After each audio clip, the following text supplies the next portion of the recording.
Hello everyone. आप सब कैसे हैं? मैं उम्मीद करता हूं कि बहुत अच्छे होंगे और अपनी पढ़ाई को बहुत अच्छे से कर रहे होंगे। मैं Akash Kumar Bhadana ICT virtual classroom में आपका बहुत बहुत स्वागत करता हूं मेरे प्यारे बच्चों। जैसे आपको पता है बेसिकली हमारी आपका जो है 10th क्लास है और हम देख रहे थे यूरोप में राष्ट्रवाद का निर्माण। ठीक, तो कल हमने थोड़ा सा आपका एक नॉर्मल परिचय की तरह पहले चैप्टर में हमने इसको पढ़ा था और इसी के पहले चैप्टर में आपको याद होना चाहिए कि हम बेसिकली फ्रांसीसी क्रांति के विषय में पढ़ रहे थे। नेपोलियन ने जो अपनी नेपोलियन संहिता लागू करी, कुछ नियम कानून को बनाया, वो हम लोग इसमें देख रहे थे। तो इतना हम लोग पढ़ चुके थे, इतना कर भी चुके थे। ठीक है, तो आज बेसिकली हम इसका सेकंड चैप्टर है जो बड़ा इंपॉर्टेंट है। तो सेकंड चैप्टर आपके सामने है। चैप्टर लिखा हुआ है यूरोप में राष्ट्रवाद। लेकिन यूरोप में राष्ट्रवाद को पढ़ने से पहले थोड़ा सा ये देखिए, कुछ इसमें महत्वपूर्ण पॉइंट है। जैसे 1797 में नेपोलियन की इटली पर हमला। नेपोलियन क्या कर देता है? इटली पर अटैक कर देता है। ठीक है, ठीक। फिर नेपोलियन का पतन हो जाता है। ठीक है, पतन। और इस पर आपका फ्रांस जो है आपका फ्रांस पर सौंप दी जाती है वियना संधि, वियना कन्वेंशन, जो इसको दाव देती है बिल्कुल शब्दों से। उसके बाद यूनान आपके स्वतंत्रता की घोषणा करता है। आपने यूनान की कंडीशन को देखा था नीचे, मैसेडोनिया जहाँ प्रांत है, अलेक्जेंडर की कहानी मैंने आपको बताई थी, वो है आपका यूनान। यूनान के बाद आपका फ्रांस में जो है फिर क्रांति होती है। आर्थिक परेशानी से ग्रस्त कारीगर मजदूर, ये सब जो मिडिल वर्ग है ये आपकी बगावत करते हैं। जर्मनी, मैक्सवेल, चेक गणराज्यों में कुछ मांग होती है। फिर उसके बाद क्या होता है? इटली का एकीकरण होता है। इटली का एकीकरण होने के बाद जर्मनी का एकीकरण होता है। एकीकरण मतलब होता है जो टुकड़े हुए भगे हुए जो पार्ट जो जो डिवाइड हैं, उनको सबका एकत्रित कर कर एक राष्ट्र बन जाना, एक नेशन बन जाना है। ठीक। उसके बाद 1905 में हैम्बर्सबर्ग में और ऑटोमन साम्राज्य का स्कॉलवाल में आपका राष्ट्र को मजबूत करना। तो इन सारी चीजों के विषय में हम लोग आपका इन्हीं चैप्टर में आपका गौर करके पढ़ेंगे और गौर करके हम लोग आपका इनको देखेंगे। अगर आप मध्य 18वीं सदी के यूरोप के नक्शे को देखते हैं तो कह रहे, अगर आपने 18वीं सदी के यूरोप के मैप को देखा है, वो वैसा राष्ट्र राज्य नहीं मिलेगा जैसा कि आज है। अगर आप आज का यूरोप देखें और आज से 18वीं सदी का यूरोप देखेंगे तो आप देखेंगे उसमें आपको जो इटली है वो आपको दिखाई नहीं देगा, जर्मन आपको जल्दी से मिलेगा नहीं, फ्रांस आपको दिखाई देगा टुकड़ों में टूटा हुआ। जो हमने कल मैप देखा था वो कैसा था? वो पुराना था, लेकिन नए में स्पेशल सबकी सीमा बनी हुई है ना। यही चीजें हैं। वे जब राजशाही डचों और कैंटनों में बटा हुआ था। अगर आप देखोगे चाहे इटली हो, जर्मन हो, ये कैसे बता था? कहीं पर राजा प्रांत कर रहे थे, कहीं आपका डचियों आपका बटा हुआ था, और कहीं छोटे छोटे कैंटनों में। कैंटनों का मतलब है प्रांत, राज्य अलग अलग पार्ट्स में बटा हुआ था। इनके शासकों ने स्वायत्त क्षेत्र थे और पूर्व और मध्य यूरोप निरंकुश राजतंत्रों के अधीन थे। इन इलाकों में बाप का तरह तरह के लोग रहते थे। वे अपने आप को एक समूह की पहचान यानी कि ग्रुप में दिखाने की कोशिश करते थे। समान आपका संस्कृति में भाग नहीं लेते थे। अक्सर वे अलग अलग भाषाएं बोलते थे। विभिन्न जातीय समूह के सदस्य थे। उदाहरण के तौर पर ऑस्ट्रिया हंगरी का शासन करने वाला हैम्बर्ग राज्य कई अलग क्षेत्रों जन समुदाय को जोड़कर था। आपका एपल टीयर ऑस्ट्रेलिया के सुंडलैंड जैसे इलाकों में बहुशिया में शामिल था, जहाँ कुलीन वर्गों में जर्मन भाषा बोलते थे। हैम्बर्ग राज्य आपका लंबर्ग, बेंसिया, इतावरी प्रांत आपके शामिल थे। आधे से अधिक लोग आपका कुछ अलग भाषा बोलते थे। जब लोग बोली का इस्तेमाल करते थे, ग्रिसिलिया कुलीन आपका पेरिस भाषा बोलते थे। प्रभावशाली समूह इसके अलावा हैम्बर्सबर्ग जो आपका जर्मन में है कि सीमाओं के भीतर भारी संख्या में खेती करने वाले लोग अव्यवस्था में रहते थे। यानी कि जर्मनी में एक टाइम था जब बहुत अच्छी एग्रीकल्चर होती थी। क्लियर है? और जैसे भारत में बोहेमिया और स्कोल्विया और दक्षिण के एटागा पूर्व की तरफ आपका ये सारी चीजें क्या थी इसमें फैली हुई थी, और आप इनको अच्छे से शायद देख भी पाओ। ऐसा फर्क राजनीतिक एकता को आसानी से बढ़ावा देने का नहीं, इस तरह के समूह को आसपास में बांधे रखने वाले केवल सम्राट के प्रति ही निष्ठा थी। क्या थी? जो सम्राट है उसके ही प्रति आपका निष्ठावान थे। राष्ट्र और राज्य का विचार कैसे उभरा, ये हम देखते हैं कि आखिर में राष्ट्रवाद कैसे पनपा और राष्ट्र राज्य का जो विचार है वो कैसे आया, ये आपको थोड़ा सा देखना है और इस पर आपको बात करनी है कि बेसिकली नेशन थ्योरी कैसे डेवलप होगी, ये हमको इस पर बात करनी है। आप कह रहे हैं कुलीन वर्ग और नया मध्यमवर्ती वर्ग निकलता है, तो सबसे पहले आता है सामाजिक और राजनीतिक रूप से जमीन का मालिक कुलीन वर्ग व्यापारी महाद्वीप में सबसे प्रभुत्वशाली वर्ग था।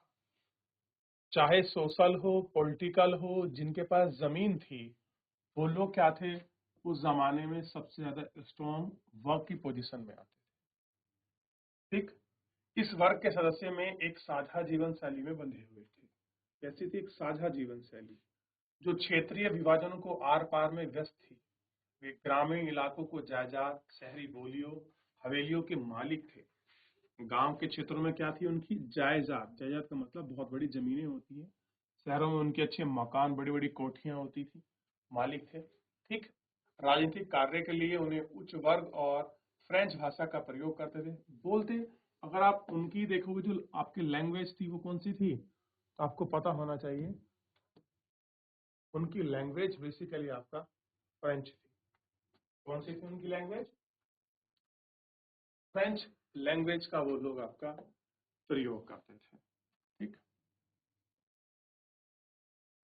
उनके परिवार अक्सर वैवाहिक बंधनों में आपस में जुड़े थे, मगर शक्तिशाली कुलीन वर्ग की संख्या में लिहाज में एक छोटा वर्ग समूह, जनसंख्या के अधिकांश लोग कृषि करते थे। पश्चिम में ज्यादातर जमीन किराएदार छोटे काश्तकार खेती करते थे, जबकि पूर्व और मध्य में यूरोप में भूमि जो थी विशाल जागीरदारों में बटी थी, जिन पर भूदास खेती करते थे। पश्चिम और मध्य यूरोप के हिस्से में औद्योगिक उत्पादन और व्यापार में वृद्धि से ही शहर का विकास और वाणिज्यिक विकास का उद्भव हुआ, और जिनका अस्तित्व बाजार के लिए उत्पादन में टिका था। इंग्लैंड में औद्योगिक 18वीं सदी के दूसरे भाग में उभरा, लेकिन फ्रांस और जर्मन जैसे राज्यों के कुछ हिस्से में ही 19वीं सदी के दौरान ही हुआ। इस प्रक्रिया में फलस्वरूप नए सामाजिक समूह अस्तित्व में आए और आपका श्रमिक वर्ग लोग, मध्यम वर्ग लोग और व्यापारिक वर्ग क्षेत्र के लोगों के बीच बने। मध्यम और आपका पूर्वी यूरोप में समूह का आकार 19वीं सदी के अंतिम दशकों तक छोटा था।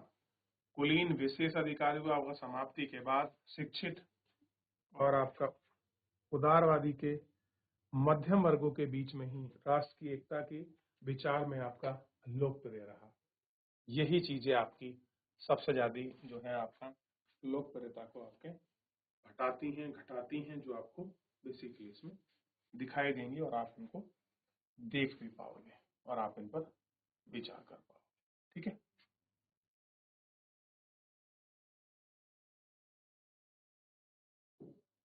राष्ट्रवाद, उदारवाद, यानी कि उदारवादी और राष्ट्रवादी के क्या मायने थे? लिबरलिज्म और नेशनलिज्म दो शब्द हैं। लिबरलिज्म यानी कि उदार, नेशनलिज्म मतलब आपका राष्ट्रवाद। तो जरूरी नहीं जो उदारवादी हो वो आपका राष्ट्रवादी हो, और जरूरी नहीं जो राष्ट्रवादी हो वो आपके उदारवादी हो।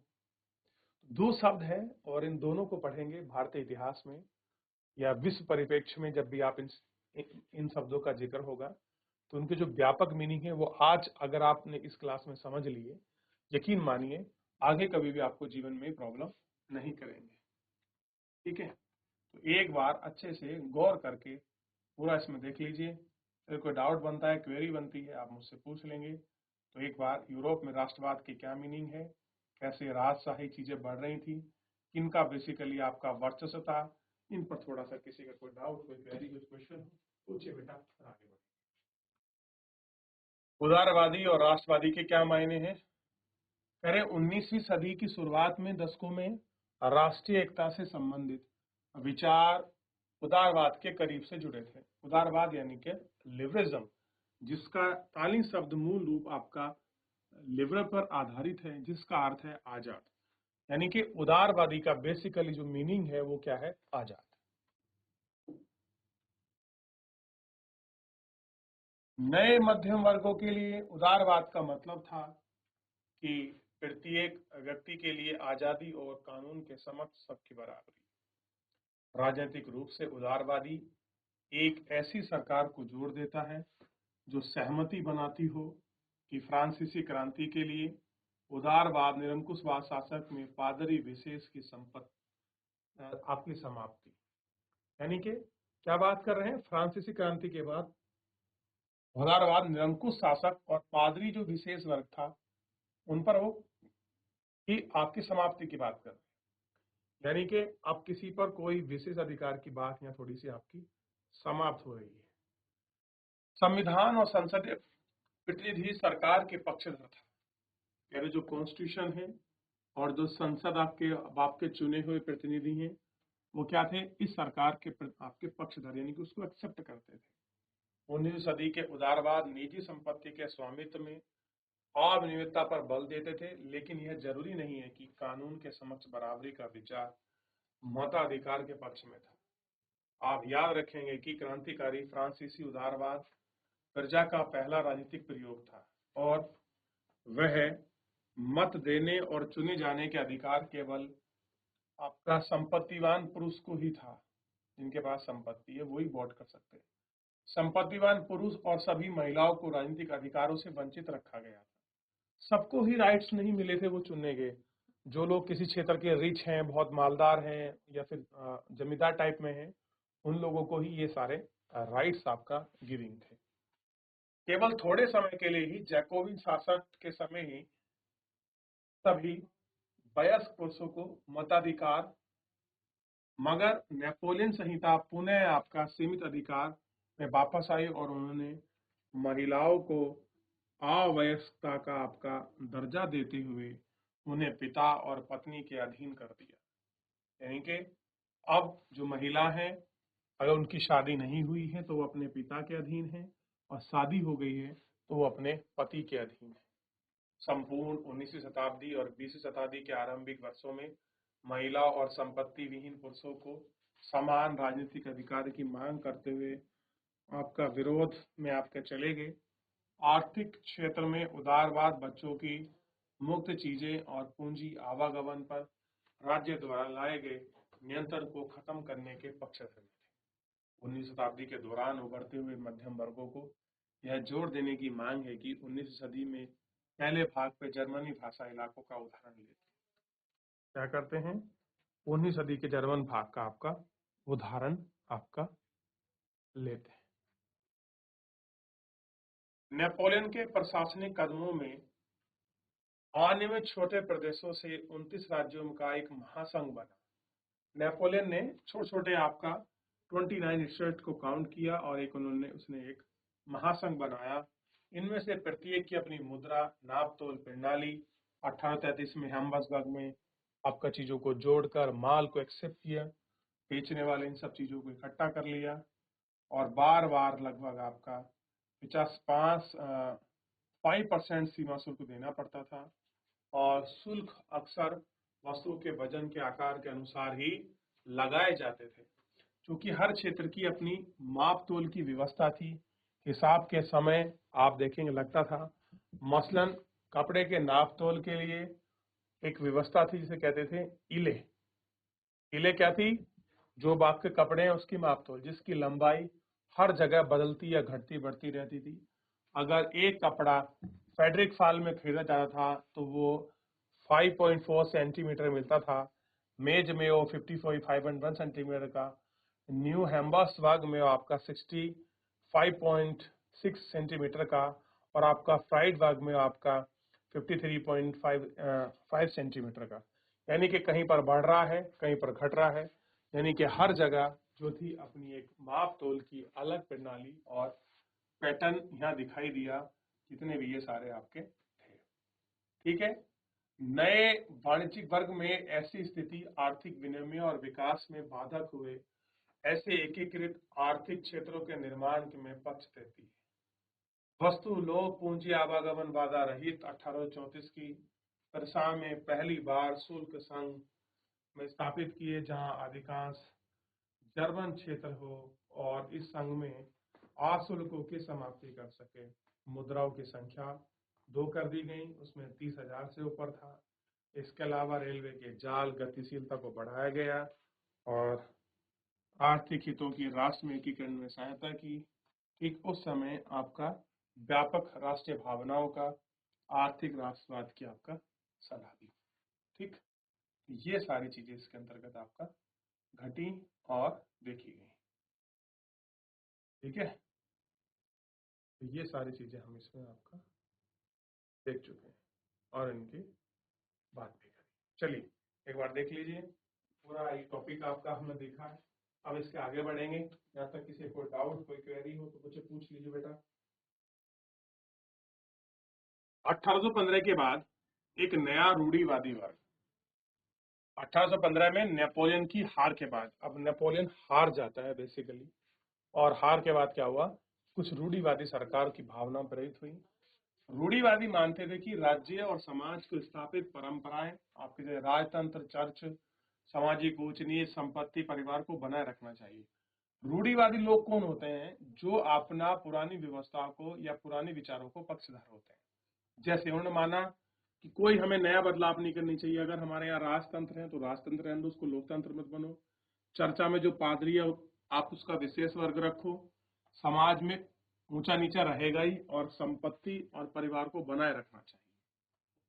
फिर भी अधिकतर रूढ़िवादी लोग क्रांति से पहले के दौर में वापसी नहीं चाहते थे। नेपोलियन द्वारा शुरू किए गए परिवर्तनों से उन्होंने यह जान लिया था कि आधुनिकीकरण जैसे तंत्र पारिवारिक संस्थाओं को मजबूत बनाने में सक्षम है। वह राज्य को ताकत कर आपका मजबूत कर सकते हैं, और आधुनिक सेना और कुशल नौकरशाही, गतिशीलता, अर्थव्यवस्था, सामंतवाद और भूदासवाद की समाप्ति यूरोप में निरंकुश राजतंत्रों को आपका शक्ति प्रदान करती है। तो ये सारी चीजें उसमें दिखाई गई। अब बात कर रहे हैं 1815 में ब्रिटेन, रूस, प्रसा, ऑस्ट्रिया जैसे यूरोपीय शक्तिशाली, इन्होंने मिलकर नेपोलियन को हराया। के प्रतिनिधि यूरोप के एक समझौता तैयार करने के लिए वियना में मिले। इस सम्मेलन की मेजबानी ऑस्ट्रिया के चांसलर ड्यूक मेटरनिख ने की थी। इसमें प्रतिनिधियों में 1815 की वियना संधि की तैयार, जिसका उद्देश्य कई सारे बदलाव को खत्म करना चाहते थे जो नेपोलियन युद्ध के दौरान हुए थे। फ्रांसीसी क्रांति के दौरान हटाया गया सूबा वंश की सत्ता में बहाल किया, और आपका फ्रांस में इलाकों को खो दिया जिन कब्जे पर नेपोलियन के अधीन था। फ्रांस की सीमा में कई राज्य आपका कायम कर लिए ताकि भविष्य में फ्रांस का विस्तार ना कर सकें। तो ये सारी घटनाएं, ये सारी चीजें इसके अंतर्गत हमको देखने के लिए मिली।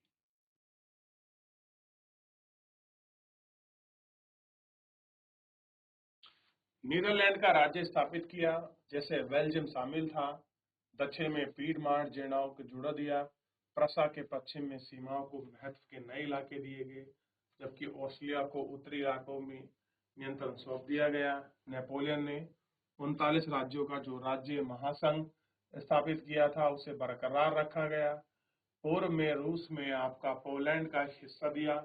जब प्रसा को सक्सनी का एक हिस्सा प्रदान किया गया, तब सबका प्रमुख उद्देश्य उन राजतंत्रों की बहाली जिनमें कि नेपोलियन को बर्खास्त कर दिया गया था, साथ ही यूरोप में एक नई रूढ़िवादी व्यवस्था कायम करने का भी आपका इसमें लक्ष्य भी था। ऐसा था, कायम करने का एक आपका लक्ष्य भी था। 1815 में स्थापित रूढ़िवादी शासन व्यवस्था निरंकुश थी कि वे आलोचना और असहमति बर्दाश्त नहीं करती थी। उन्होंने गतिविधियों को दबाना चाहते थे, निरंकुश सरकारों की वैधता पर सवाल उठाया, ज्यादातर सरकारों को सेंसरशिप आपका नियम बनाए, ठीक, और ज्यादातर सरकारों में सेंसरशिप के नियम बनाए जिनके उद्देश्य अखबारों, किताबों, नाटकों, गीतों में व्यक्त करके नियंत्रण किया गया, जिसमें फ्रांसीसी क्रांति के जुड़ते स्वतंत्रता और मुक्ति के विचार में झलकते हैं। फिर भी फ्रांसीसी क्रांति स्मृति उदारवादियों में लगातार प्रेरित कर रही थी। नई रूढ़िवादी व्यवस्था, आलोचनात्मक उदारवादी राष्ट्रवाद द्वारा उठाए गए आपका एक मुख्य मुद्दा प्रेस की आजादी था। भैया प्रेस की आजादी कैसे होगी, ये भी एक यहाँ इस समय प्रमुख मुद्दा आपका बना हुआ है, क्योंकि किसी भी देश की फ्रीडम के लिए सबसे इम्पोर्टेंट है कि वहाँ की जो मीडिया है वो मुद्दों को लोगों से अवगत कराए, लोगों को बताए कि भैया आपके यहाँ समस्या ये है, इस प्रकार है, सरकार को यहाँ टॉपिक पर ध्यान देना चाहिए, या सरकार की किस चीज पर सरकार की आलोचना और उसकी बड़ाई दोनों ही करनी चाहिए। ठीक, देखिए, अब देखिए, ये तो हुआ मीडिया का। चिंतकों का क्लब 1820 के आसपास एक अनाम व्यंग चित्र, व्यंग मतलब होता है किसी पर हास्य के रूप में बनाया गया कुछ चित्र हो, हम कहते हैं ना व्यंग, व्यंग का मतलब होता है बेसिकली टोंट कसना, कमेंट करना।